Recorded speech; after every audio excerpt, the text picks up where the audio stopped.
নমস্কার সবাইকে।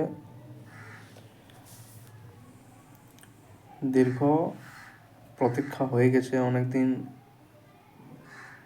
Form fill up করার পর পরীক্ষা হয়েছিল, তারপর আবার সামনে বোর্ড চলে এসেছে, মানে তোমাদের প্রতীক্ষার অবসান হচ্ছে না, ঠিক আছে। সেটা নিয়ে চিন্তা করো না, হয়ে যাবে, মানে কিছুদিন টাইম লাগবে, হয়ে যেত, ঠিক আছে। ঠিকই চলছিল, অ্যান্সার কিউ খুব তাড়াতাড়ি দিয়ে দিয়েছিল, পরীক্ষার অনেক ফাস্ট অ্যান্সার কি দিয়েছিল তোমাদের।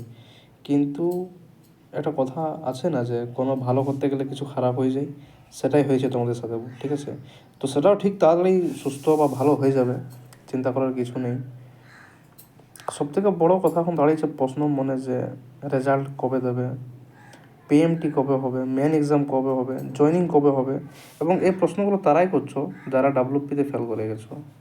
কারণ তাদের মধ্যে হয়তো কিছুজন এমন হয়ে আছো যে মানে বাড়ির মাথায় চাপ হয়ে গেছো, সে ফিমেল পার্সনের কথা বলছি আমি, বিয়ে দিয়ে দেবে এরকম ব্যাপার আছে। তো একটুকু ধৈর্য ধরো, সব কিছু ঠিক হয়ে যাবে, পারফেক্ট হয়ে যাবে।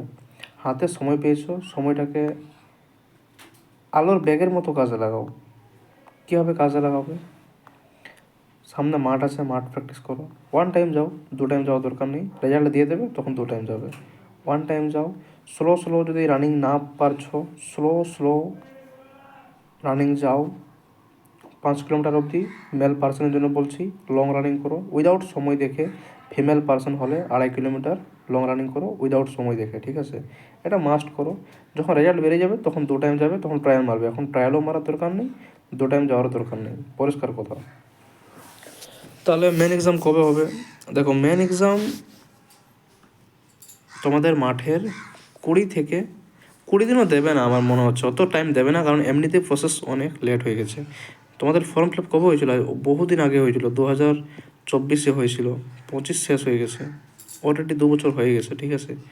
বেশি সময় দেবে না, দেখবে রেজাল্ট আমার মনে হচ্ছে ইন্টারভিউর পর, এই বেঙ্গল পুলিশ ইন্টারভিউ পরশুদিন শেষ হচ্ছে, আমার মনে হচ্ছে রেজাল্ট দিয়ে দেবে, রেজাল্টটা রাখবে না, রেজাল্ট দিয়ে দেবে। মাঠ এখন আর হবে না, মাঠ হবে সে ভোটের পরেই।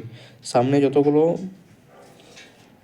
মানে ভোটের জন্য ডিউটি এদিক ওদিক করার সব হয়ে গেছে, শিডিউল চলে এসেছে, ঠিক আছে।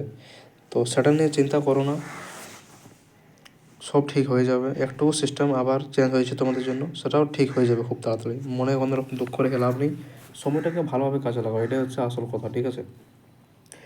তাহলে কি করব? এখন সময় হচ্ছে তোমাদের কাজ করা। কলকাতা পুলিশ মেন এক্সাম আছে, ভালোভাবে করো। এটাকে আমি প্রতিটা ভিডিও তোমাদেরকে এটাই বলছি, আমি এমনিতে ভিডিও করি না, কিন্তু আমি বুঝতে পারছি, ঠিক আছে। আমিও একসময় এক্সপিরিয়েন্স ছিলাম, তোমাদের মতো আমিও একসময় ছিলাম, ইউটিউবে সঠিক তথ্য খুঁজে বেড়াতাম যে কে সঠিক তথ্য দেবে, কী দেবে না দেবে। তো সেটা নিয়ে চিন্তা করো না, নিজের উপর ভরসা রাখো, সব ঠিক হয়ে যাবে, তুমি করতে পারবে, তুমি নিজের জন্য এনাফ, ঠিক আছে। মনে ডিমোটিভেট হবে না, ডিমোটিভেট হতে একদম যাবে না।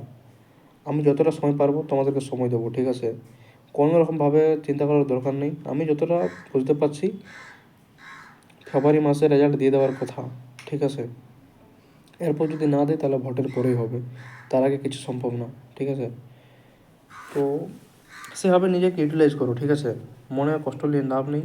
আর দ্বিতীয় কথা হচ্ছে যে জয়েনিং কবে হবে? জয়েনিং কিন্তু খুব ফাস্ট হবে, যদি রেজাল্ট দিয়ে পিএমটি যদি করিয়ে দিই, জয়েনিংটাও কিন্তু খুব ফাস্ট হবে, বুঝতে পারবে না, ঠিক আছে। তো বেশি মন খারাপ করে লাভ নেই। সবাইকে নমস্কার, জয় হিন্দ।